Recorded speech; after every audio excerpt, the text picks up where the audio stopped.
Hootenanny, hot damn, and all sorts of expletives. Good to have you here, guys. Welcome back to the channel for Open Mic. Way to pull them in. If they were on the fence about watching, now they're totally into watch. Welcome to Open Mic here on the John Campea YouTube channel. Hello to everybody who's joining us here today. Good to have you all here. My name, of course, is John Campea, and here on Open Mic, the mic is open. The floor is yours. What do you guys want to talk about? That is what we're going to discuss here today on Open Mic. And if you have a topic or a question you'd like us to address on the show, and it's appropriate to be used on the show, there are two different ways you can send in a topic or question. One is if you're watching this video any of the 23 hours of the day that we're not live, but that's by using our tip link, by going to streamelements.com/JohnCampea/tip. And if you are watching live, you can send in a question using the super chat feature that's right over there in the live chat. And it's good to have you guys here joining us. All right. I got Ray Ora back there, being constructive as always. Right beside him is Jonathan Voico. Hey. Good to have you guys here. And listen, before we go get into it, got to talk about this. Disney can't seem to catch a break. They cannot seem to catch a break. They've got this Loki show coming out that apparently one of the stars is supposed to be Jonathan Majors. Rumors going around that they may have edited out a chunk of his stuff. I don't know that I believe those rumors, to be honest with you. But, you know, they're having to deal with all the PR stuff regarding Jonathan Majors. He's got an assault court trial that's getting ready to begin. Despite what, you know, Jonathan Majors' attorneys have said that the charges are going to be dropped any minute now. They've never been dropped. The attorney general, I don't know if he's innocent or guilty. I have no dog in this hunt. I don't care. It's not my business. But how's this going to affect Disney? And the movie's going ahead. And then, Namor got himself into a little bit of trouble, although it should be noted that he's not facing charges at this point. So there's that. Well, now the Jonathan Majors thing has taken another little bit of a turn, unfortunately. And apparently, according to this headline in IndieWire, Jonathan Majors' lawyer says method acting accounts for alleged violent behavior on Magazine Dreams set. That's his new movie. This is what's written in the article. This is coming to us from IndieWire. It says this: Jonathan Majors is being accused of taking method acting to the extreme. The Creed 3 actor, who was arrested on March 25th for allegedly assaulting, strangling, and harassing a romantic partner, is now being accused of acting violently on the set of Magazine Dreams and abusing crew members on Devotion. A Rolling Stone investigative report noted that Majors was physically intimidating a Devotion crew member by screaming at them. In the film, Majors portrays the U.S. Navy first black aviator Jesse Brown. By the way, can I just throw in there a little thing? Adults, grown-ups get heated sometimes when we raise our voices. I don't know that yelling at somebody should be constituted as violent. I mean, it can, depending on how they're acting. I get that, but I just hate this immediate notion that when one grown-up gets into a heated discussion with somebody and they raise their voice, somebody calls that being abusive, but whatever. For the Sundance film Magazine Dreams, producers allegedly warned production members to stay away from Majors due to his method acting techniques.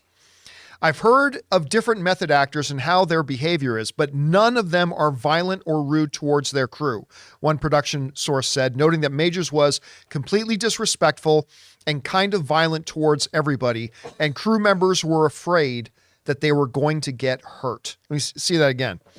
One production source said, noting that Majors was completely disrespectful, kind of violent towards everybody, and crew members were afraid they were going to get hurt. The article goes on to say multiple other women in the Rolling Stone report who previously were romantically involved with Majors claimed that he enlisted emotional torture and would get filled with rage to the point that he needed to hit something or punch something. Again, I want it to be noted, they didn't say he would hit people. Big difference from feeling like you want to go take out your aggression on a punching bag versus taking it out on a human being and a person. Still, not a great day for Disney. Yeah. This is like a bodybuilder movie, and he's been looking jacked. I hope it has nothing to do with, like, let's say, roid rage. I mean, that would be unfortunate that he felt that if he was, that if there was any involvement with that, then it'd be unfortunate. That well, I mean, the thing about that though is because he's big right now. He's Oh yeah, no, look at him in Creed 3. He looks amazing. God. But I mean, a lot of these things go back way before he was ever doing. Yeah, so I'm just saying maybe that particular instance, I don't know, because he's been looking puffy lately. Well, no, the dude, I mean, he looks amazing. He looks incredible. But look, it's important to note that despite reading words like crew members were constantly afraid they were going to get hurt, acting violent and rude towards cast and crew, people saying he was always filled with rage to the point they would hit things or punch things. Listen, while all that sounds bad, and it sounds bad, especially when it's talking about an actor who right now is getting ready to start an assault trial in court.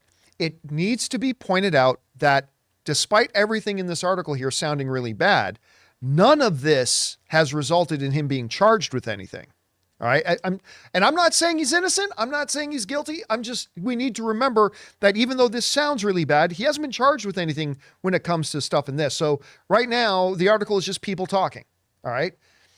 But still, if you're Disney and you're getting ready to launch your Loki series and you're still trying to figure out what you're doing with this Kang Dynasty movie, this is not something you want to have running as a headline on the major trades like IndieWire, Variety, and Rolling Stone. This is not what you want to hear right now. And it just seems like this thing continues to get worse and worse and worse. And, it's compounded with the fact that every time something like this happens, these outlets run a summary of what's gone on so far. It includes things like his management dropped him, his PR people dropped him, despite the fact that his own lawyer said, oh, we've got all this evidence and charges are going to be dropped. Well, the DA seems to disagree. The DA saw the evidence and felt charges should still be filed and they should be taken to court.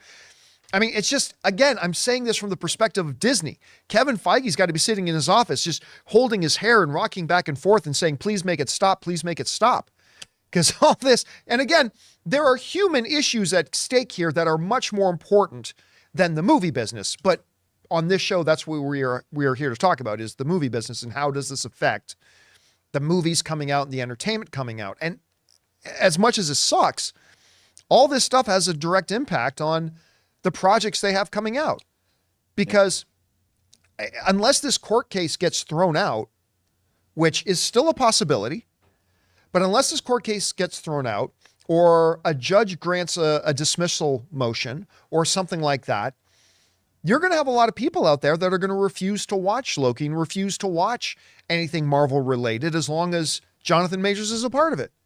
But since right now he has not been convicted of anything, and everybody needs to remember that, if Disney decides to pull him out of things, there's going to be a bunch of people that say they won't watch anything Disney because they pulled him out of it. So Disney, having done nothing wrong, is sitting there and they are properly, I was going to say screwed, but let's go more serious. They are properly fucked if they do and fucked if they don't.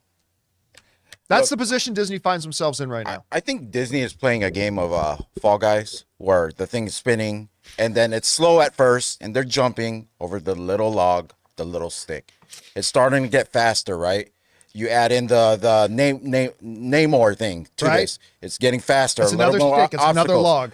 Things are falling underneath. The floor is falling. Their movies aren't doing that good, right? So, blah, blah, blah, blah, blah, blah. And then all the way to this writer's strike. Now it's spinning real fast. Yeah. I really don't know how they're even staying afloat right now or not freaking out, because I can handle a couple problems, but when it becomes like a lot of it feels like I'll freak out. It's all compounding. You know what I mean? I will freak out. So like this has a lot to do with the money too. So it's just personal stuff, but for them it's like it affects a bunch of people. The people who actually, it's business, right? This is their business. So business is about money. So it's about money. 100% it's about money. And they're worried that somebody's behavior, whether it's Jonathan Majors' behavior or the people who are accusing Jonathan Majors' behavior, is going to cost them money. That's what Disney's thing is. This is, whether it's Jonathan Majors' fault or these people who are talking about Jonathan Majors' fault, whichever it is, they're costing Disney money. And you're right. I love the Fall Guys analogy because that's what it is. Like. Everything's just compounding and getting worse and spinning faster and faster and faster. And every day they wake up, are things better? Nope, things are a little bit worse today. Yeah. So I don't know. It's really, I really hope that this case either gets dismissed or is resolved quickly. Guilty or innocent. I hope it's resolved quickly so Disney can figure out what they need to do. Do you think there is some benefit to having this strike happening, right? They can concentrate on these matters that really should never enter business. Like your personal matters should never affect, your business, but they are because they're like criminal matters. Yeah. You know what I mean? So maybe with the strike going on and they don't have to really mess with all the show stuff. Well, it's bought them time, right? Maybe they can concentrate on what to do with Jonathan Majors. The writer's strike has bought them a little bit of time. I mean, it's not an ideal way to buy time, but it has bought them time. But I mean, it just keeps getting more complicated when reports like these coming out of other women coming forward and people on sets of his movies saying he's acting violently, and other reports saying that crew felt like they were afraid they were going to get hurt around him or something like all that is just making it more complicated. Like it seems like Disney right now, Marvel in particular, can't even just take a breath to try to figure this out because it just keeps getting worse. And all the other movie studios are paying attention because what Disney does here, it's going to really affect when this happens again to a different studio, or because it's just the way it is. It's just going to happen again. So, it's unfortunately, there's going to be other instances. So. Whenever you rely on somebody else, you are at the mercy of that other person's behavior. Mm-hmm. It's just the reality. When you rely on somebody else, you are at the mercy of that person's behavior. Like when they cast somebody and put them in a big major role. Like let's go over to DC for a second. James Gunn just cast David Cornsweet, right? To be the new Superman. Guess what? You're now at the mercy of that dude's behavior. Because that dude now goes out and starts acting. And again, everything's under microscope. I'm not saying saying Jonathan Majors did. He might be innocent, might be guilty. I don't know. I have no idea. It's not my business. But if all of a sudden David Cornsweet goes out there and starts acting like an asshole, all of a sudden, even though that has nothing to do with James Gunn, it has nothing to do with their business, all of a sudden that dude's behavior is affecting their business. That dude's Superman. That dude is Superman. That dude is RNU Superman. So of course everything he does right now is going to be under a microscope, no matter what it is. And of course they know that. They have just had to spend however long dealing with the Ezra Miller nonsense. Yeah. And whatever side of the thing you're on, the Johnny Depp stuff and the Amber Heard stuff. And now we got Namor and Kang. And I know. It's but if it's Superman doing something, it makes it 10 times worse. Then you got to drop him right away. Yeah. He should go. Like if anything happened with David Cornsweet, they've got to drop him right away. Because you're right. He's not playing a villain. He ain't like Sluther. It's like, ooh, he's a bad boy. No, it's Superman. Yeah. You can't have Superman. Yeah, he should go to jail 10 times more. 10 times longer. Because he's a hero. Damn it. I don't know. Higher standard. I don't know. I'm just trying to make a light out of this situation. Higher standard. I don't know. All right, guys, listen. With all that down, I'm sure you guys might have some things to say about all this as well. But now let's get over and do what we are here to do, which is to take your questions here, shall we? Jonathan, you able to read? Yeah. All right. Let's by the way, Jonathan's got an infection. He's not contagious or anything, but he's still dealing with a cough, and I'm just wondering if he's able to read. Oh, it's made it to Friday. I'm not questioning his literacy. Let me tell you, it's a real son of a bitch because I haven't coughed in 2 days, and 5 minutes before I have to start reading, my throat's like, "Oh, I'm going to kill you." Okay, let's give it a shot here. Every day this week. I recovered. Yeah. All right, what do we got up here? T-Bone writes, "Hi, John. Do studios charge other studios a higher cost to be the trailer right before the movie? Curious how studios choose the order, and I know sometimes the trailer right before the movie isn't the movie studio." No. Studios don't get to charge other studios for when trailers play. That's a movie theater thing. I think in the contracts, they have some say about what can and can't be played during one of their movies and stuff like that. But no, studios are not the people who collect revenue from movie trailers playing in front of their movies. That's the movie theaters that collect that. I saw something on YouTube the other day, and I don't know where this is playing at, but well, if you saw it on YouTube, it's guaranteed to be real. Yeah. No. The Mutant Mayhem Ninja Turtles are introducing that the trailers are about to start, It's not even introducing their trailer, but it's like a little thing that they play ahead of when the trailers. Well, that's just in and of itself another little cool. advertising thing. Cool. Yeah, it's a good idea. It's good when I see them get kind of creative. Like I like it when, like, say if a trailer's about to play, you see this happen once in a while, and like they get one or two of the stars of the movie say, "Hey everybody, thanks for coming to the movies. We're pleased to present you the newest trailer to our brand new movie, such and such. Enjoy." Like getting a little bit creative with stuff like that. I like pay that. attention more when you see that. But fuck them. Yeah. By the way, fuck AMC theaters. I am this close. I swear to God, I am this close from saying I'm done. They pulled the bullshit again yesterday, Ray. I know. I missed the first 5 minutes of the movie yesterday because AMC, which are a bunch of fucking assholes, they play 28 minutes of trailers in front of, like, movie starts at 7. Fuck you. No, it doesn't. Movie starts at 7:30. Right? So then they play like a half hour, almost 28 minutes of it. So you got to sit there like an asshole, and you paid money to sit in this chair. And then you think yourself, oh, it's okay. We'll just walk in at like 20 after, right? So we'll still have another 8 or 9 minutes of trailers. So my wife and I do that yesterday for Indiana Jones and the Temple of Doom and the Dial of Destiny. So late for that one. So right? Because we don't want to sit there and watch fucking 30 minutes of trailers. So we show up a little bit late with still lots of time to spare. We walk in about 8 minutes earlier than when their trailers normally end. And they said, nah, fuck you. They had started at 15 minutes into it. So we missed the first 5 minutes of the movie. And that is AMC's way of trying to condition the audience. Hey, you better come and sit through all the trailers, or you might miss some of the movie. I swear to God, Ray, I walked into that fucking movie theater yesterday and I don't know if you heard me, but Ann and I walked down the aisle to come into the theater. And when I saw that what was playing was not trailers, but the movie had started, I missed the first 5 minutes. I don't know if you heard that loud fuck scream. That was fucking me. Because also, fuck AMC. I am this close to fucking burning my AMC A-list card and just every day starting the John Campea Show saying, guys, public service announcement, don't go to AMC theaters. They hate you. They don't respect you. They want to fuck over the movie industry, and they're a bunch of clueless assholes over there. I am this fucking close to doing that. God, can you tell I'm kind of worked up? I got to tell you, that 5 minutes, the first 5 minutes, might have been the greatest cinema I've ever seen. Shut up, you. I mean, I can't even describe it. So many things happened that you missed throughout the whole movie. It was a religious experience. They planted everything in those first 5. Dang, man, I was already in my chair. Those trailers, too, were for movies that haven't even been announced yet. No, Avengers 6. They played the Avengers 6 trailer. Yep. And they gave you all the Powerball numbers. How's that, huh? You know, I think you have so many kids with AMC. You've been effing them a lot. They've been fucking us. They've been fucking movie fans. They have, listen, and I love I love the physical space. They have great screens. They have great seats. They have great sound. Mozzarella but my sticks. God, when it comes to customer service and how they treat the movie-going experience and how they treat their customers, fuck them.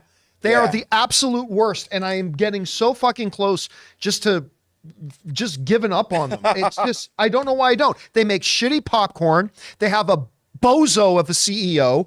They just completely usually fuck over their audience. They have no respect for anybody. And I don't know why I still go there, Ray. Oh, yeah, I don't know why I still go, other than the fact that it's the closest theater to me. I am so getting ready to say, fuck them. Do you know if the Flash, because the Flash and Indiana Jones was the movies that I can only remember that we saw in the IMAX theater, right? Yeah. Do you think IMAX has a shortened trailer time? Do Might you remember if the Flash had? Might be. Because Dolby, they seem to go all the way to 30. Dolby, 30 minutes. No, yeah, when I'm sitting in the AMC Dolby, which is my favorite theater, yet they run, and after they run 28 minutes, it's like, oh, really? The movie starts at 7, huh? That's funny. It's 7:25, and there's still trailers playing. And after they're done, 28 minutes of trailers, you're thinking, oh, okay, what movie am I here to see again? Okay, it doesn't matter. The movie's about to start. And then fucking Nicole Kidman comes on the screen again. You know, I was ready for that one. The blackening bothered me because that was the first time. That was the first time I actually looked at my watch because the seats, we had regular. We were in a regular movie theater there, Yeah, we had the regular theater. So I was like, these trailers are long, and the movie started at 12:15, and then it didn't start until 12:45 exactly. Yeah. I swear, dude, if that Cinemark was not a half hour away from us, I would just say, fuck AMC. I'm going to start going to Cinemark. I'm there right now in spirit. And there in spirit. All right. Sorry about that, guys. All right. What's next? Yeah. Anyways, that will do it. Believe it or not, we're only on our second question. Yeah, we better get moving. All right, Sorry about that. Beeper Yell writes, I don't agree with making 2-part movies unless they have finished principal photography on the second one. In the past, they released them 6 months to a year apart, but now we're open to another Allegiant debacle if any part ones bomb. Very frustrating. But that's the reality of the movie business, right? I mean, it's okay to start what you hope to be a franchise, right? It's okay to start what you hope to be a franchise. I'll go back to a good example from a bunch of years ago, Aragon, right? Aragon was a very popular book series. I believe it was 3 books, and they decided they were going to make it. Well, listen, if you're going to make the first movie, clearly that's you're hoping to do a second part and a third part, but it's like anything else. If it doesn't work, look, it's the same thing as television, right? You watch season 1 of a TV show and, it gets to the end and it's, a bit of a cliffhanger going into season 2, but hey, then the network realized nobody watched it. We're not going to do season 2. I mean, the Stephen Lang show where they go back in time and live amongst the dinosaurs. I can't remember what the name of that show was. That sounds cool. It was a Fox show where a bunch of people went through like a time portal so they could go back and set up communities and encampments back in the dinosaur era. Yeah. Oh, that doesn't sound cool no more. And it was like it was a Fox show, I think. I can't remember the name of it. It wasn't La Brea. Terra Nova is what it's called. Yeah. Brian in the live Terra chat Nova. says Terra Nova, right? Yeah. And then it just ended. That one about the dude who wakes up in one reality, goes to sleep, and wakes up in the other reality. The guy who played Malfoy's dad in the Harry Potter movies. Oh, yeah. Yeah, I loved that show. And it got to this cliffhanger. It was like, we were about to find out what the mystery means. And then the show got canceled. That happened to Christian Slater's show. Remember, he'd go to sleep and be a different personality? My own worst enemy. Yeah. I liked that show. Yeah, that was pretty good, too. Where, like Christian Slater, yeah. Just this normal guy. And then some weird thing. He's noticing some weird things, and he realizes that when he goes to sleep, he has another part of his personality locked away in his brain. That's his secret agent, dude. Oh. And then you find out one of the twists that season was that the secret agent isn't the other personality.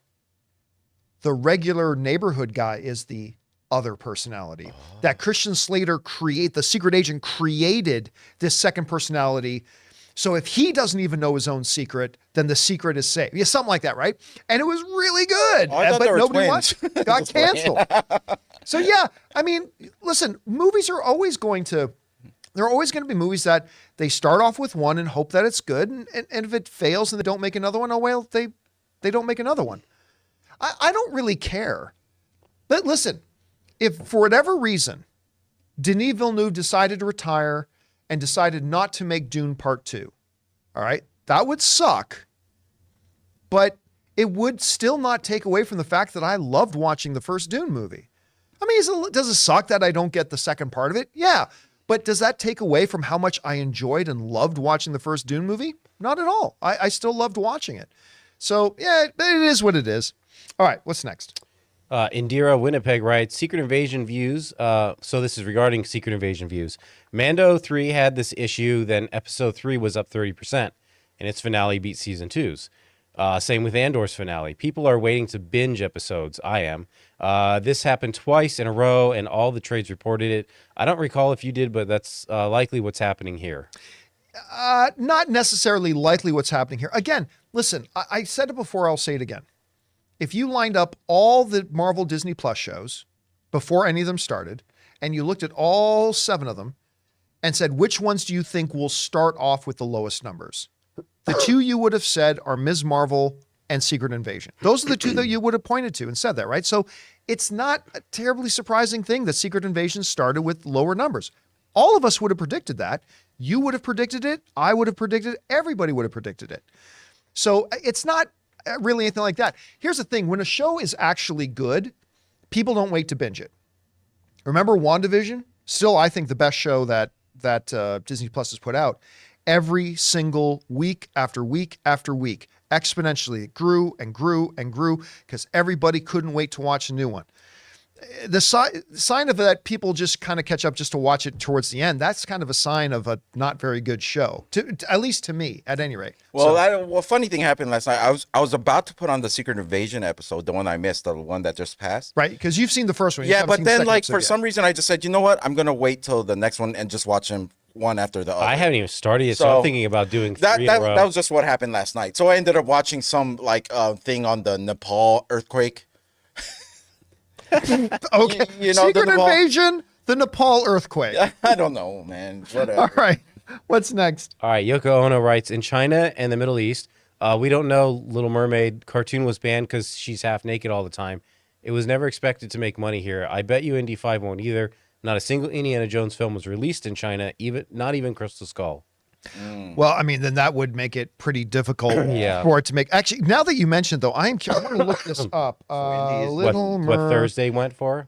I want to see, because the last I checked, Little Mermaid was getting ready to climb, was getting ready to pass it's past the $500 million mark now. It's at $505.6 million. That's been like the little engine that little movie. Yeah.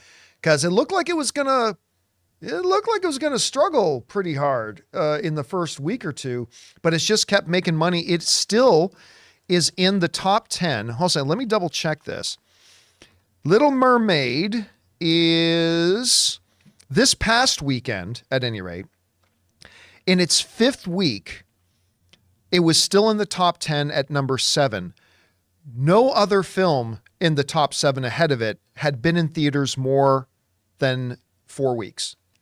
So Little Mermaid at 5 weeks was still up there in the top 7. It's just kept chugging along. Yeah, it's not going to be super profitable, but hey, at least it kept doing better. It's one of those movies I see people just going to, like they put it off, and then after they've seen everything, all the stuff that's come out, hey, let's go watch a movie. Hey, Little Mermaid. Good movie. So, all right, what's next? Okay, we got Tack who writes, the Batman scene in The Flash captured the tone I want DCU Batman's movie to have. Fun superhero-y take on Batman that embraces the coolness and absurdity of a rich badass who dresses like a bat and fights metahumans. Want a Bat family established too. I don't know if I want a Bat family. That's so CW. What's the Bat family? Well, that's Robin, Batgirl. Red Hood, Huntress. They call it all. There's all these auxiliary characters. I don't want a Batman on screen that fights metahumans. I'll be honest with you, that's fine for the cartoons, and that's for me. I'm just speaking for myself, okay? It's fine for the cartoons. It's fine for the comic book pages. I prefer the Matt Reeves, Christopher Nolan approach to Batman. I mean, that's really the Batman that I like most.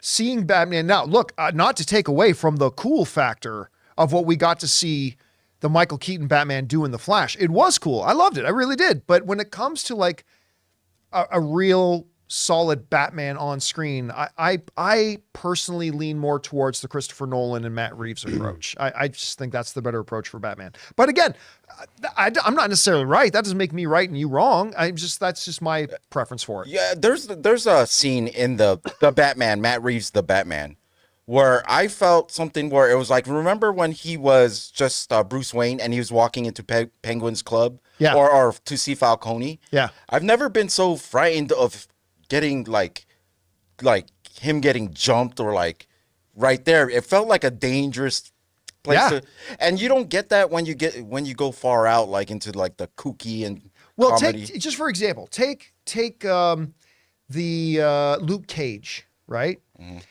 Sometimes they would have Luke Cage walk into a situation. We're talking about the Netflix series. And it's like, oh no, he's walking into the situation with gangsters, and oh no, they've got guns. Who cares? It's Luke Cage. They're not going to be able to do anything to him. You're right. Like Batman, there's always a sense of something. Now, none of us expect Batman to get shot in the face and die. No. But still, there's always that tension. Danger. There's at least that danger, that paranoia of, oh, maybe he's in the wrong place right now and he could get really hurt. Yep. You don't get that from the superhero stuff usually. Not often. All right, what's next? Got Callum who says, hey crew, I noticed Mission Impossible is coming out even earlier in UK and there's also a midnight release of it. This may sound stupid for a midnight release. Are there ads and trailers before the film like normal? Thanks for bringing up Filthy. Yeah. Yes, there is. They really shouldn't, They really should not do a half-hour trailers before a midnight screening, especially a midnight screening. But yes, unless it is a special fan event, unless it is a private booking, unless it is something like that. If it's just, hey, it's playing at AMC theaters, buy your tickets, come on in, then there will be trailers. Yes. All right, what's next? Callum is back. Hi, crew. I watched Man of Steel recently for the first time. You're right, John. It's awesome. It made me want to watch other Superman movies. What ones do you recommend? I recommend Superman 2, but the Donner cut. I think either version of Superman 2. I think even just the regular theatrical cut is but is I great. just love that Donner cut. You know what? I'm going to re-release this. It's funny you bring up Man of Steel, because we never bring up Man of Steel around here. Nah. Yeah, never. No, never. Well, no one likes Cavill around here. Yeah, no. So glad he got fired. I know. So glad we have that standee so we can throw darts at it. That's all we do with the Henry Cavill. Just throw darts at it all day. I peed on it the other day. Oh, that's awful. So last night I was going, when I go to bed, I pop on YouTube and watch a video or two before, let my mind turn off and go sleep. And for whatever reason, it brought up a recommended video of about 2 years ago. Jonathan, you remember this because you did the edit on it. I made like a half-hour long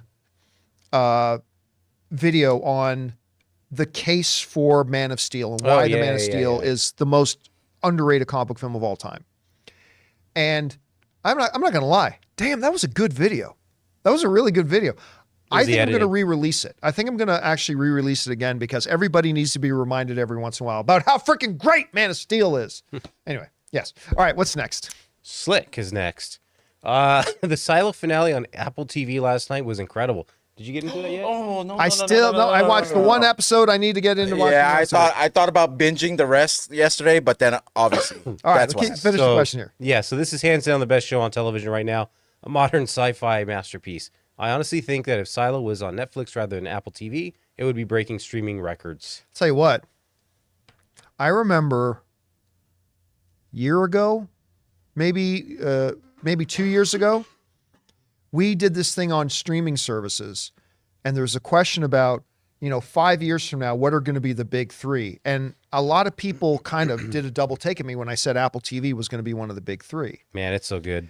And everybody said, "No, you're crazy, you're crazy." I said, "Listen, Apple's got all the money in the world. They are clearly very serious about developing their entertainment thing.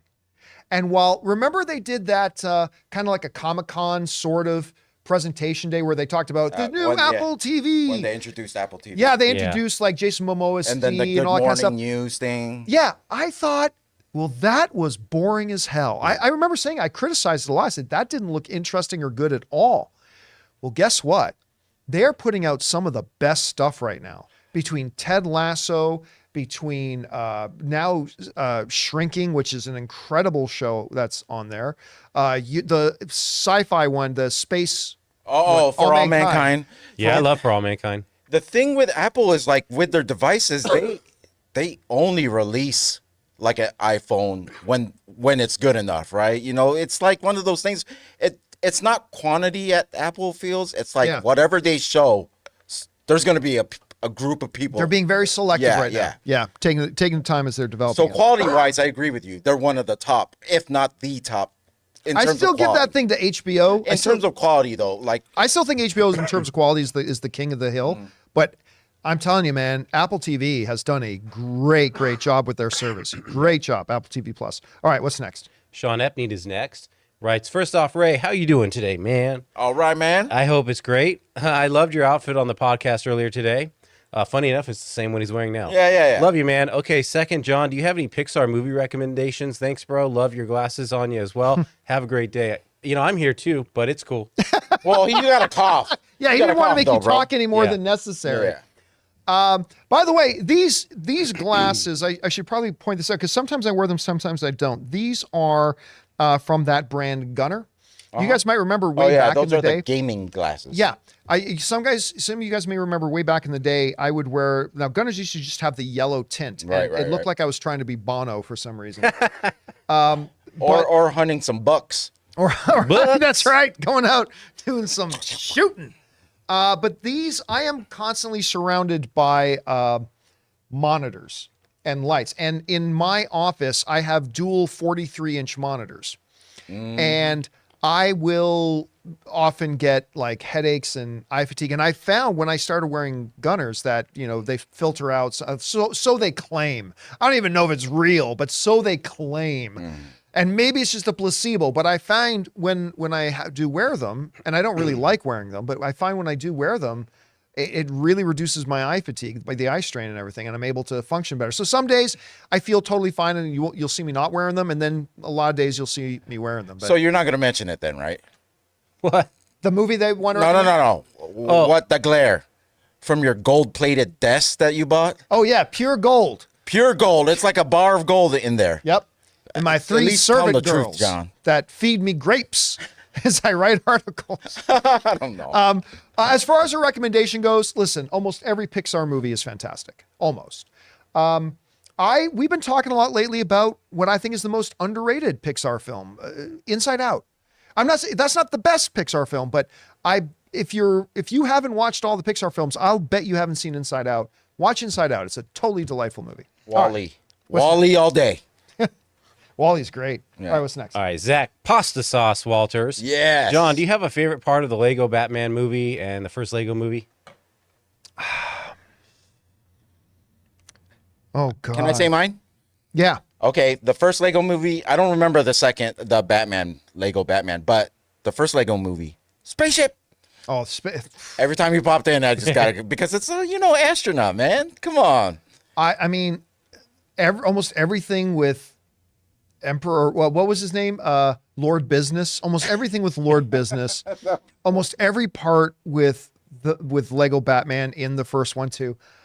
I don't know. I'd have to think about it. There's some of the stuff where Morgan Freeman was like confused by what was Chris Pratt's character's name again? Shoot. Besides the special, yeah, it's such a generic one. Yeah, it was a simple little name. Emmett. Emmett. Thank you. Who's the first one alive? Casinema and Iciness were the first ones to say Emmett. I mean, it's just so well done. And what's the girl's name? Wild Style or something? Wild Style. Yeah, something like that. Voiced by Elizabeth Banks. And the unicorn too was great. Oh, all right. What's next? I love those movies.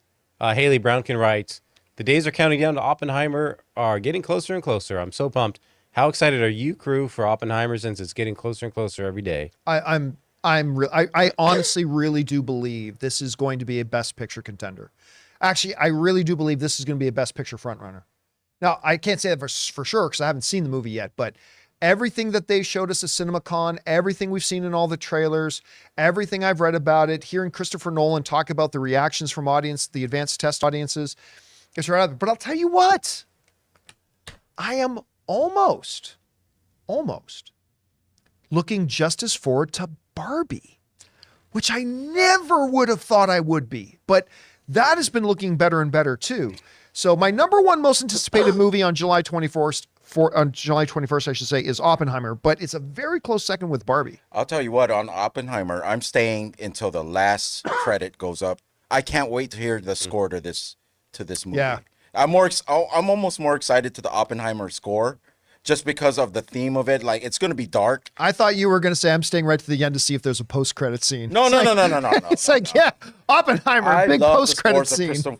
Christopher Nolan films. Yeah. All right. Sure. What's next? All right, Sam Fisher writes, I binged the first season of that show, The Bear, last night. Wow. Yeah. I'm sorry it took me so long to watch it. It was fantastic. Episode 7 being that tension-filled 17-minute long true one take, and Jeremy Allen White's excellent monologue in episode 8. Amazing. I'm going to tell you this too. Is that on Hulu? Yeah. Oh. Season 2's better. Oh. Season 2's even better. Oh, yeah. The first 5 minutes of Indy was so much better. Shut up. It literally explains all 5 movies. Yeah, they all at any rate, to be explained. There's an episode in season 2 that's like the second or third last episode of the season. That is a flashback episode back to when John Bernthal's character was still alive. And it's this big family Christmas dinner with a whole bunch of extended family there. It is one of the most stress-filled, chaotic, absolutely nutty episodes of television. And Jamie Lee Curtis is in it. And if this season of The Bear qualified for this Emmys, which it doesn't. So the season of The Bear that just ended will have to get nominated at next year's Emmys.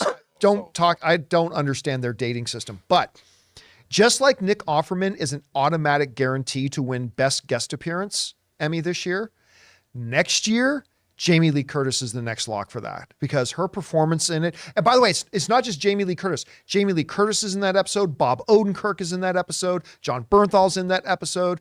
Who's the voice of Spider-Ham? John Mulaney. Yeah. John Mulaney's in that episode. I mean, it's amazing and completely so stressful. Anyway, The Bear is awesome. If you guys aren't watching The Bear, you got to watch The Bear. I'm sure John Mulaney appreciates that he's now known as the voice of Spider-Pig. He should be. Spider-Ham. Come on, man. Okay, whatever. Yeah, he's the voice. You ever float through the air when you smell a delicious pie? Anyway, what's next?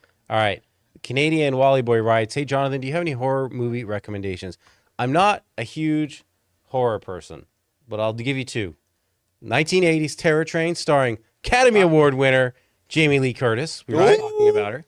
And 1981's The Funhouse. Have fun with those. Yeah. Nice.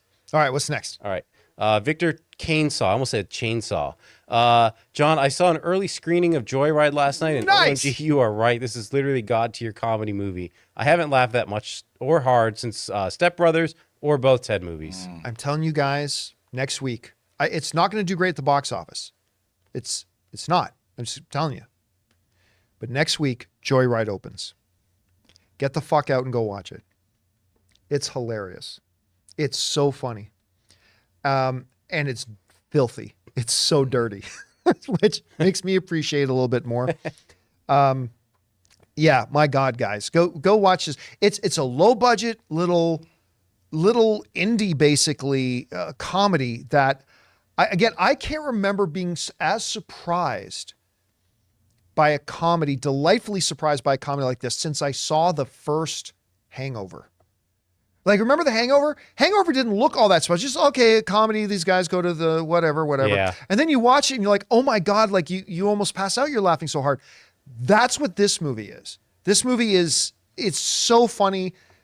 Go check it out. I think you're going to, again, all movies are subjective, especially comedy. So I can't guarantee that the stuff I laughed at, you will, but I think there's a good chance you will, guys. Go check out Joyride. It's amazing. All right, what's next? All right, switching over to Supers. Unless you want to take a break. Sure, let's take a quick break here, guys. We're going to take a quick moment here and thank the sponsor of today's episode of Open Mic. They are my mobile service provider. They should be your mobile service provider because they're awesome and they're inexpensive. Mint Mobile. We want to thank a sponsor of this video, Mint Mobile. From the gas pump to the grocery store, your utility bills and favorite streaming services, inflation is everywhere. Seriously, make it stop. Thankfully, there's one company out there that's giving you a much needed break. It's Mint Mobile. As the first company to sell premium wireless service online only, Mint Mobile lets you order from home and save a ton with phone plans starting at just $15 a month. You guys know that ever since I switched to Mint Mobile, I've been saving almost 70% a month over my old phone plan. For people looking for extra savings this year, Mint Mobile offers premium wireless for just $15 a month. By going online only and eliminating the traditional cost of retail, Mint Mobile passes the significant savings on to you. All of their plans come with unlimited talk and text plus high-speed data delivered on the nation's largest 5G network. Use your own phone with any Mint Mobile plan and keep your same phone number along with all your existing contacts. Switch to Mint Mobile and get premium wireless service starting at just $15 a month. To get your new wireless plan for just $15 a month and get the plan shipped to your door for free, go to mintmobile.com/Campea. That's mintmobile.com/Campea. Cut your wireless bill to $15 a month at mintmobile.com/Campea. And thank you to my mobile service provider, Mint Mobile, for sponsoring this episode. All right, guys, let's get back to it here. What do we got up next, Jonathan? All right, we've got Dwayne Fernandez, who writes, hey guys, just wanted to say after all this last Ronin talk, I got the digital comic on my tablet and loved it. I highly recommend the read. I don't know why I didn't think about I thought somebody who wrote in said it was only available in hard copy. No, that was me. But no, you said hardcover, but I thought I thought somebody who wrote in before said it wasn't. If it's available on digital, I got to get it because one of the great things about the iPad, it's a great thing for reading comics on. I am going to have to get that because I've heard nothing but great things about it, and I desperately want to read it. All right, what's next? All right, Richard K. writes, David Boreanaz as Brave and Bold Batman, or is that Angel? Ex-actor and ex-role things. Is that Angel? Yeah. And from the show Bones, which actually lasted a lot longer. You know what's funny? Every once in a while you get actors like that they're totally known for one thing, but they actually had another show that was more successful. So you think of Nathan Fillion, right? When you think of Nathan Fillion, you think of Firefly. But he had this detective show. I can't even remember the name of it. Is that the one where he was an actor, but he was following around a detective? Yes, that's exactly. Yeah. I remember Wendy Lee. Her and her husband were like obsessed with that show, and I can't remember the name of it now. Castle. Thank you, Andrew W. Castle, right? Like that show lasted much longer. Yeah. Much longer than Firefly did. And if I'm not mistaken, I think T.J. Hooker may have lasted longer than Star Trek. Oh, it did. Yeah. And for David Boreanaz, when we think of him, we think of Angel, but I think his show Bones was much more successful. It's kind of crazy when you get actors at situations like that. All right, what's next? All right, we got Sam Fisher writes, I really hope Dune 2 has a good stretch of Paul just learning to be Fremen, like the first 30 to 45 minutes of the movie before outer forces force him back. I don't care. If that's what fits in with Denis Villeneuve's story flow, great. But if Denis Villeneuve's story flow only needs 10 minutes for that because it needs to focus on other things. I mean, whatever Denis Villeneuve wants to do, that's the right way to do it. I heard he's doing an 80s inspired montage. Oh, that would be perfect. Yeah. With Paul Atreides doing a clothes changing montage with Depeche Mode music playing, goes in and out. This Fremen outfit, I would love that. There's like some hi-fi freeze frames and stuff. Yeah. Oh, that would totally make it. Him and Javier Bardem go out for a soda. Yeah. I heard he filled his whole house up with sand. I'm sorry, that joke really messed up right when you there. Stumble when you stumble into it, it don't work. Bye. All right, what's next? I'm gonna save you right now. D-Train writes, you say Barbie will crush Oppenheimer. I say both movies will make good money and will be a great weekend. I don't know why I'm saying it so dramatically. Will be a great weekend for movie fans. Who cares if one movie does better? Both will make bank and everyone wins. Well, listen, let's be clear. I am not saying that Barbie's going to crush Oppenheimer opening weekend. The industry is saying that. The box office projections came out, and they're saying Barbie can make up to $100 million opening weekend, and they're saying Oppenheimer will make up to $50 million opening weekend. But I think people have a fundamental misunderstanding of box office. When people say, who cares how much money, right? Well, the reason we care as film fans is because of what box office tells us. Box office doesn't just tell us how much money did the studio make. That's not the real information that box office tells us. We as film fans, what box office tells us is what is interesting to movie audiences right now. What sorts of things are motivating audiences to buy movie tickets and go out to see it? It also tells us what type of marketing campaigns are being effective, what kind of marketing campaigns are not. It gives us some insight as to why does this one style of movie have more people interested in it and this one does not. The term box office, I get it. We all just think money and the studio's collecting all this money. But box office is a wealth of information, interesting, important information that we as film fans can talk about and analyze and think about. And there's a huge, so yes, the fact that Barbie is poised right now to make twice as much as Oppenheimer, and I agree, they're both going to make a lot of money, but it's really interesting to me because that's not just a dollar bill. That's individual people buying movie tickets and planning their evenings, twice as many of them, to go and watch Barbie instead of Oppenheimer. And I think there's a lot to dissect in that information. So that's why I am obsessed with box office. I'm fascinated by box office. I love breaking down the numbers, not because of how much money a studio makes, but because of what box office tells us. Anyway, that's just me. But you're right. I can't wait to watch both of them. They're going to be great. All right, what's next? All right, the movie canon writes, hello, so was the sponsorship ever selected? I think he means the agency. Because we were talking like a couple weeks ago about being between two agencies. Oh yes, we did. I know we were fielding offers from multiple agencies. We did pick an agency that we went with. We're super happy with them. The agency is called Adcast. They are fabulous partners. We've worked with them before. They're incredible. We're really happy to be back working with them again.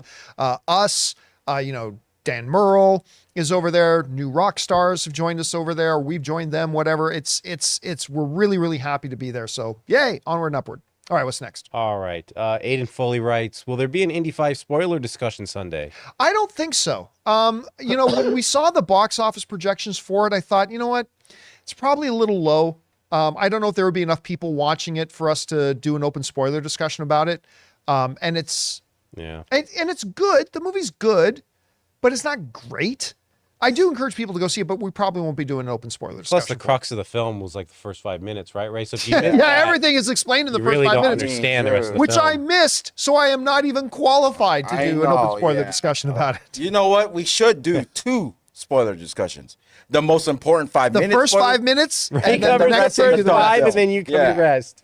Yeah, since you can't be included, we're gonna make that channel private that day. What's next? Harsh K writes, rest in peace to the great Alan Arkin. Yes, sir. One great performance of his that no one should miss is in Wait Until Dark, where he's absolutely chilling as a burglar terrorizing a blind woman, played by Audrey Hepburn. I mean, he was just, you know what he was? He was a comforting presence. Whenever I would watch a movie and Alan Arkin would be on there, suddenly you just felt more comfortable. Not in this movie, though. No, not in that particular movie. But I mean, I got you. Like all of a sudden, a movie, like you ever been in a strange place and you feel a little bit uncomfortable? Alan Arkin popping up in almost any movie made it feel more familiar. I don't know. He just had that ability, right? William Dafoe is the complete opposite. He is. He makes you feel a little uneasy about every single freaking movie he's in. All right, what's next? Richard K writes, Part 1, Batman, Brave and Bold, my dream casting. Part 1, Batman, Brave and Bold. Maybe that's part 1. 2. Yeah. Here we go. David Boreanaz as Batman, Ian McKellen as Alfred, Megan Fox. All right. As Catwoman, Javier Bardem as Joker, David Tennant as Riddler, Jason Statham as Deathstroke, Deborah Messing as... Man, you got this all figured out. You know what? I like David Boreanaz. I do. I like him a lot. And if they announce that he's going to be Batman, that's fine. He would not even be in the barrel for me of if I ever did the X actor next role thing. He probably wouldn't be in the top 20, 30, or 40 that I would think of. As the older Batman, as the older Bruce Wayne. We're talking about an older... For Brave and the Bold, we're obviously assuming... How old? Can you look that up for me? How old is David now? By the way... I don't want this in my search history. So I'll look it up. I'm not saying David Boreanaz in Gitch. I'm not saying search for that. Search for David Boreanaz age. I just don't want it in my search history. Go, Jonathan. David Boreanaz in Speedos. I'm a selective. Ray, what is this? I'm selective. So have you found out his age? This man. Well, obviously, Jonathan just searched it. 54. Oh, there you go. Yeah, 50. See, he's 54. Yeah. I think a little bit younger than that. Yeah. I don't think they want to go that old with their Batman. I think they're probably going to look mid to late 30s. I think it's probably going. I don't think you can go into your 50s. He's from Parts Unknown too. That's really strange. Parts Unknown. Birth date. All right. What's next? Raymond Verada writes, I missed your show. My input for things to talk about. Rest in peace, Alan Arkin. Greta Gerwig and Margot Robbie supporting other movies like Tom Cruise and Rogers, the musical, now at Disney California Park. Well, we covered 2 of those. Yeah, that was one of the coolest things we talked about the other day. Tom Cruise and Christopher McQuarrie, his director, put up a social media post on Tom Cruise's social media of them going to see a double feature of Barbie and Oppenheimer and standing there holding up their tickets in front of the posters and saying, basically really pumping and promoting those movies. I did not see that Greta Gerwig and Margot Robbie did that too. I think that's really cool. Maybe they coordinate with each other to do that, to all go out and support and promote each other's movies. What? If they do, that's brilliant. That's They're really all going to make money.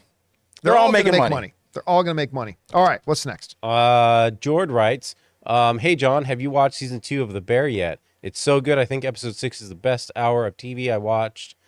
Is such a long time. If that episode 6 is the Christmas dinner one. And by the way, another guy in it who I have loved ever since The Three Musketeers is Oliver Platt. I love Oliver Platt.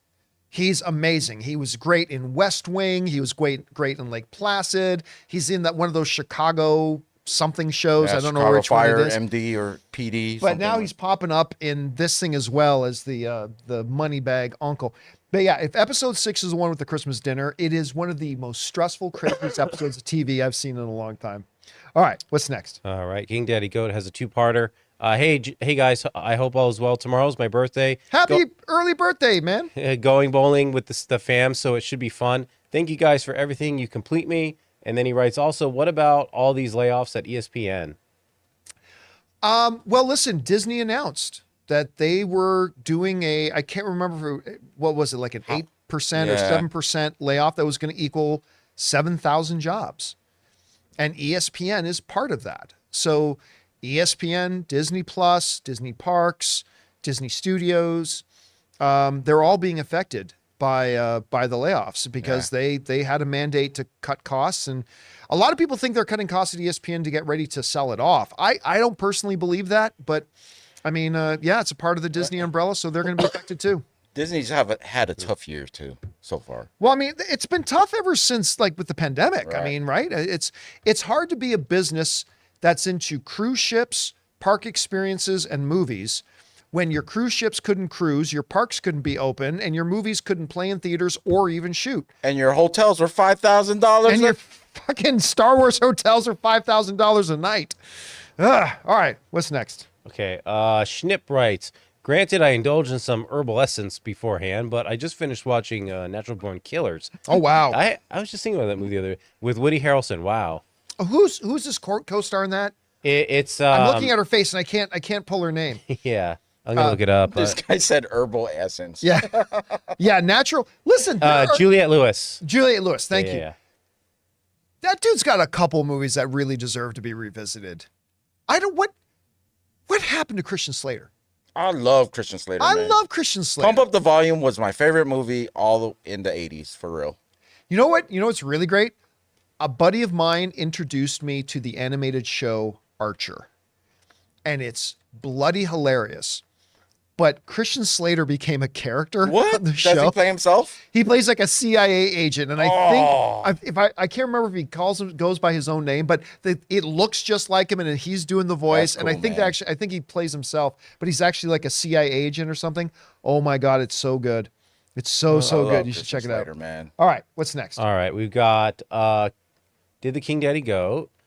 Big Roy 530 writes, any thoughts on HBO Max Warrior Season 3, Episode 1 and its high ratings? Haven't watched it yet. Ann and I are going to do, Ann has never watched Warrior, so I'm going to get Ann to rewatch. Well, for me, it'll be a rewatch. I'm going to get Ann to watch seasons 1 and 2 because I know she's going to love this show. And then I'm going to get into 3. So I'm going to do all that this week, but I have not seen the first episode yet. I'm going to go 3 to the end of the season finale of Silo tonight. That's a good idea. Yeah, episode 3 all the way up. So, all right, what's next? We got Seconds from Disaster, who writes, saw No Hard Feelings. They played a trailer for Insidious. My girlfriend hated that. Know Your Audience AMC also started 27 minutes late. Well, of course it did, but I'm not going to go off on my rant again. Yeah, it's an interesting decision to play a trailer for Insidious in front of a movie like that. Yeah. By the way, No Hard Feelings is a good little comedy. It's not Joyride.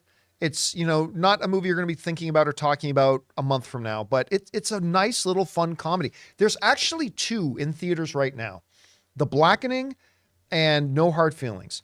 Neither of them are you going to be talking about next year, but if you're looking for just a nice, fun movie to go watch tonight, you can't go wrong with both of those. They both have their problems, but at the end of the day, you're going to walk out with a smile on your face. So they're funny movies. And don't worry, Insidious trailer played in front of The Blackening too. But that one, it made more sense there. Yes, it did, because it's kind of half, like a little quarter horror, right? Yeah. All right, what's next? Joey writes, I love the Regal and Irvine Spectrum. Trailers usually last 15 to 20 minutes. It's a great experience, and the IMAX is amazing. Oppenheimer sold out Thursday at Irvine, so I have to see it Friday instead. I'll tell you what, Ann and I were just at the Irvine Spectrum Center the other night. I really like that theater. It's a really nice theater. I love the Spectrum Center. I wish I could remember that. I think it's Torpedo something. It's a Hot Toys. It's where I bought my Deadpool here. Mm-hmm. But it's all like collectibles, like Hot Toys, Sideshow collectibles, big statue figures. Every time Ann and I go there, we have dinner, and we always go into that toy shop, man, and come this close to buying stuff, and very rarely do I, because it's all really expensive. But it's a great place, and I do like that movie theater a lot. All right. Last time I was at the Irvine Spectrum was years ago, way before I was married, and I was on a date with somebody, and her cousin was with us, and he brought up something. He's like, "Oh, wrong one." Like, it wasn't my experience. She was with another guy. Did you understand that? We went out together. Her cousin was there, and he's like, "Oh, he brought up an experience with her boyfriend and the other guy." Oh, okay. And he was like, right. "Oh, wrong one." Sorry, wrong one. And then she was like, "Oh." Yeah, Kat did that with me and Ann once. Oh, Kat was like, all right, let's go. Next question. Kat is like one of Ann's best friends, and Kat's like, "Oh, do you guys remember?" And blah blah blah. I'm like, "Huh?" And Ann's like, that was with my other boyfriend. So it's like, okay, I'm just gonna go away now. Yeah, that's why Kat is a character there. All right, what's next? Because Cinema writes, one of the funniest comments I've ever seen was when it was announced that Dune would drop on HBO Max the night before its theatrical release. WB would release the movie direct to VHS if they could. If they could. I'm telling you, in all seriousness, in film school and in business school, they are going to teach about one of the stupidest things ever done in the Hollywood industry, which is when Jason Kilar, who was the CEO of Warner Brothers back in the day, made the monumentally butt-fuck stupid decision to, I know what we'll do. Let's take all of our movies and put them on streaming the same day we put them in theaters. Yeah. And that's why he doesn't have a job anymore. I mean, weren't the theaters even like, well, we won't play WB movies anymore? But they didn't have a choice. I mean, that's the thing. They really should have. They you want to do that. But here's the thing. They were dealing with coming out of the pandemic. Yeah. So they were just, I mean, and that's the other thing, because it made the theaters hate Warner Brothers, because it was like, we were hurting, right? The movie theaters are like, we were hurting and we needed product. And that's when you decided to fuck us, is when we were at our most vulnerable. And yeah, and all their movies suffered. They lost hundreds of millions. It caused some lawsuits. They damaged their relationships. That's why Christopher Nolan left. Denis Villeneuve, once he's done with Dune, I wouldn't be surprised if he never works with Warner Brothers again. Granted, this is a new leadership and new ownership at Warner Brothers, so maybe everything's fine. But they fucked everything up by doing that. And oh my God, it was so stupid. All right, what's next? Slim Shady. Are you the real Slim Shady? Hey, everyone. I recently watched iRobot, and it has definitely aged some, but overall enjoyed it. That's the Will Smith one? Yeah, I don't think I ever saw iRobot. That one creeped me out a little bit. Yeah, and you know what? For its time. It was great. It looks a little dated now, a little bit. But for its time, I remember the visual effects in that, for its time, were actually really, really quite good. Freaked me the heck out, man. I mean, I think that was part of the of what they were going for, is trying to freak just you out. Just the dead eyes in that robot, and then when they mixed it up with all the other robots. Oh yeah, and then he was trying to find which one. Oh man, that's almost like walking through a like a mannequin. Yeah, mannequin. No, it didn't live up. The movie didn't live up to its potential, but I enjoyed it. I thought it was pretty good. All right, what's next? Robert Dalton writes, "Hey crew, which villain would you pick for the Batman sequel that we have not seen of any live-action Batman films?" Don't care. It's irrelevant. It never matters what villain they pick. All that matters is if they write the villain well. That's it. That's the only important thing. I will say, all the rumors that we've heard, I've liked every idea that I've heard, like especially when it made sense to that world. I really want to see the ventriloquist guy, though. Oh man! Yeah, I mean, a more grounded, a more grounded Dr. or Mr. Freeze has been brought up a lot. Yeah, I like that idea. Yeah, there's a lot of really good possibilities, but none of it matters. I mean, Dr. Doom, one of the greatest comic book characters of all time, they put him in movies, never made the movies any better. Meanwhile, they take like some no-name villain, put them in a movie, and it's amazing. And it just all depends on how they write it. It doesn't matter what character they pick. It's not even a Fast and the Furious movie, and I'm most excited to see the Batmobile, how much it's changed, how much he's like built if he's upgraded it. Because that was just a bare bones that Batmobile. Was level. Yeah. Yeah. But I still want to hear that rumble. I want to hear that rumble. All right, what's next? All right. Lavartov writes, Jeremy Allen White has one of those faces that can display so many emotions at once. That's before his actual acting. He's become a favorite of mine. Is that the guy from The Bear? Jerry, what's his name? Jeremy Allen. Yes, it is. That's okay. Yeah, he's great. He's really, everybody in this show is so good, but he's really. Is he the main? Yeah, he's absolutely fantastic. He's got a very. not your stereotypical Hollywood Yeah, leading for man sure. kind of look, right? But he's so good in this. All right, what's next? All right. Did that one. Oh, why isn't it scrolling up further? Here we go. Okay. Lavartov writes, also open spoilers discussion for Oppenheimer. I don't know, maybe. Let's see how the opening weekend tracking goes. If it doesn't make more than 50 million, I don't know if there's going to be a case to do it. So I don't know. We'll see. How do you do an open spoiler for something that, something like a movie like that? It won't be more of like a spoiler thing. It'd probably be more of like what you thought about certain parts of the movie, right? Yeah. Well, I mean, for people, anybody who hasn't seen the movie, I mean, it's the same thing with Titanic, right? Or anything based on that, but it would be fine. I just need to see how many people are going to go out and watch it, because if not a lot of people watch it, then there's no real point in doing an open spoiler for it. So we will decide that. I'll tell you what, though, we will probably end up doing a Barbie open spoiler discussion. That's what I was thinking. Because that's the one that's going to get more people to watch it. This guy right down below me wants you to do that. Yeah, a good Canadian kid, Ryan Gosling down there, Ken. Yeah. By the way, both Kens in this movie are Canadian. You got Simu Liu and you got Ryan. Canadian. Yeah, Canadians were born to be Ken. Yeah, I see where you're going there. I finished it off for you real early. So And that's both of them say to Margot Robbie, you want a little Canadian in you? There you go. All right. Is that it? That's it. And guys, boy, that'll do it for today's installment of Open Mic. Ray was you say that like nothing's wrong with nothing what happened. I don't know what you're talking about. That'll do it for today's installment of Open Mic. Thank you so much for being here and making this show a part of your day. And guys, that's thus endeth the broadcast week around here at the John Campea Show studios. Good to have you guys here. Thank you so much for everything. Guys, make sure that you subscribe to our podcast feed. Just so you know, due to popular demand, we took our Open Mic podcast and we put it on the main podcast feed. So if you subscribe to the John Campea Show podcast, you now both get the John Campea Show and Open Mic episodes will be on that feed as well. So make sure you go and subscribe to that today, either right there on Apple Podcasts or on Spotify or on any of your favorite podcasting apps of choice. I want to thank, of course, Ray Ora. Yep. Jonathan Voiko. Soon to be main host of Open Mic after today. My name is John Campea, everybody. Thanks a lot for being here. And until next time, my friends, bye-bye.